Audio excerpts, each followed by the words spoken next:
एक तो कोरोना की जानलेवा मार, दूसरा ब्लैक फंगल। एक तो कोरोना से ठीक होने की जद्दोजहद चल रही है, मरीजों को कई स्तर पर लड़ना पड़ रहा है, लड़ाई शुरू हो जाती है टेस्टिंग से, जिसके नतीजे आने में देरी हो रही है। मामला पॉजिटिव आया और गंभीर निकला तो बेड के लिए जूझना पड़ रहा है, बेड मिल जाए तो ऑक्सीजन के लिए, ऑक्सीजन मिल जाए तो जरूरी दवाइयों की लड़ाई। अगर मामला बहुत ज़्यादा गंभीर है तो ज़रूरत पड़ती है वेंटिलेटर की, जो ज़्यादातर मामलों में नहीं मिल पा रहे हैं। ऐसे कई परेशानियों से जूझकर आम आदमी खुद से हौसले के बदौलत अगर कोरोना से लड़ाई जीत भी ले तो अब उसके सामने जान को आफत बनकर आ गया है म्यूकोरमाइकोसिस यानी ब्लैक फंगल, जिसने महाराष्ट्र में कोविड से ठीक हुए 8 लोगों की जान ले ली। क्या ये फंगल इन्फेक्शन, क्यों इसमें आँख तक निकालने की नौबत आ जाती है, क्यों इस फंगल इन्फेक्शन की मृत्यु दर यानी मोर्टेलिटी रेट 50% से ज़्यादा है, इसके लक्षण और बचने के उपाय क्या हैं। नमस्कार, मैं आदित्य हूं और आप अनकट देख रहे हैं। सब कुछ बता रहा हूं इस वीडियो में। शनिवार यानी 8 अप्रैल को सुबह के 10 बज रहे थे। मुंबई के सर्जन डॉक्टर अक्षय नायर 25 साल की एक लड़की के ऑपरेशन के लिए उसका वेट कर रहे थे। डॉक्टर नायर सर्जरी रूम के बाहर वेट कर रहे थे और उनके सहयोगी सर्जरी रूम के अंदर उसी 25 साल की युवा लड़की के नाक में ट्यूब डालकर उसकी नाक से उन टिश्यूज़ को रिमूव कर रहे थे जो ब्लैक फंगल यानी म्यूकोरमाइकोसिस से डैमेज हो चुके थे। डॉक्टर नायर के सहयोगियों ने अपना काम पूरा किया। अब डॉक्टर नायर सर्जरी रूम में दाखिल हुए और 3 घंटे बाद ऑपरेशन करके बाहर निकले। डॉक्टर नायर को ऑपरेशन के जरिए उसकी आंख निकालनी पड़ी। उन्होंने कहा, मैंने उसकी आंख इसलिए निकाली है ताकि उसकी जान बचाई जा सके। अब इससे अंदाज़ा लगाया जा सकता है कि ये इन्फेक्शन कितना खतरनाक है। Director of medical education and research के अध्यक्ष तात्याराव लहाने ने पीटीआई को बताया कि इस तरह के मामले अब बढ़ने लगे हैं। महाराष्ट्र के कई इलाकों से आए इस तरह के 200 मरीजों का इलाज चल रहा है। इनमें से 8 की मौत हो चुकी है। डॉक्टर लहाने ने बताया कि मरने वाले सभी मरीज कोरोना वायरस से संक्रमित थे। फंगल इन्फेक्शन ने उनके इम्यून सिस्टम को कमज़ोर कर दिया था, लेकिन घबराने की नहीं, सावधान रहने की ज़रूरत है। इससे बचने के तरीके भी हैं, हम वही बताने आए हैं। सबसे पहले हम ये जानते हैं कि ये बीमारी क्या है और क्यों होती है।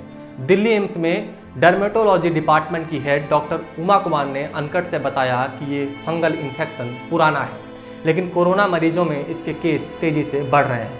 कोरोना मरीजों के इलाज में इस्तेमाल होने वाले स्टेरॉइड के चलते मरीज का शुगर लेवल बढ़ जाता है।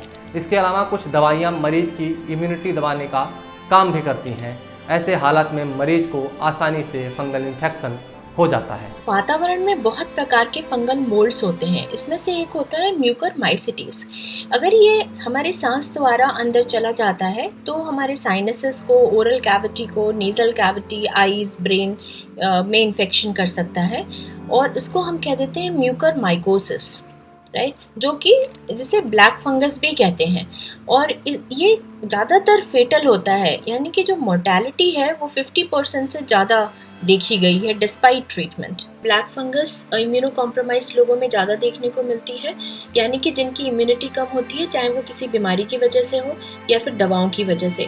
आजकल कोविड टाइम में जो सीरियस कोविड पेशेंट्स हैं उनमें स्टेरॉइड्स यूज़ हो रहे हैं। इसके अलावा और भी दवाएं यूज़ हो रही हैं जिससे कि इम्यूनिटी फर्दर डाउन हो जाती है, क्योंकि कोई भी वायरल इन्फेक्शन और कोविड भी इम्यूनिटी कम करता है और जो दवाएं यूज़ हो रही हैं वो भी इम्यूनिटी कम करती हैं। तो बहुत ज़रूरी है कि बहुत केयरफुल रहा जाए और high index of suspicion is very important to diagnose such patients. ये संक्रमित व्यक्ति के दिमाग तक पहुंच जाता है। ऐसी स्थिति में मरीज की मौत हो जाती है। कुछ मामलों में मरीज की जान बचाने के लिए उसकी एक आंख हमेशा के लिए हटानी पड़ती है। इससे पहले नीति आयोग के सदस्य बीके पॉल ने शुक्रवार को कहा था कि म्यूकोरमाइकोसिस एक तरह का फंगल है जो गीली सतह पर पाया जाता है। उन्होंने कहा था कि कोरोना मरीजों को ऑक्सीजन सपोर्ट पर रखा जाता है, उसमें नमी युक्त पानी की मात्रा होती है, इससे भी इन्फेक्शन बढ़ने का खतरा बढ़ जाता है। अगर इसके लक्षणों की बात करें तो इस बीमारी से पीड़ित मरीजों के चेहरे पर सुन्नपन आने लगता है, मरीज की नाक बंद होने लगती है। इससे पीड़ित मरीज की आंख में दर्द और सूजन की शिकायत रहती है। जिनकी इम्यूनिटी कमज़ोर होती है, जो डायबिटीज़ के पुराने पीड़ित होते हैं और जिन्होंने किडनी ट्रांसप्लांट करवाया होता है, उनमें इसके खतरे ज़्यादा होते हैं। हमने डॉक्टर उमा से पूछा कि इससे बचने के उपाय क्या हैं, तो उन्होंने बताया कि ये इन्फेक्शन बेहद खतरनाक तो ज़रूर है, लेकिन रेयर भी है। अगर कोरोना से ठीक हुए लोग अपनी इम्यून सिस्टम को मजबूत बनाने पर ध्यान दें तो इसका खतरा कम हो जाता है। जो डायबिटिक हैं और जिनकी ब्लड शुगर अनकंट्रोल्ड है उसको कंट्रोल करना बहुत बहुत ज़रूरी है।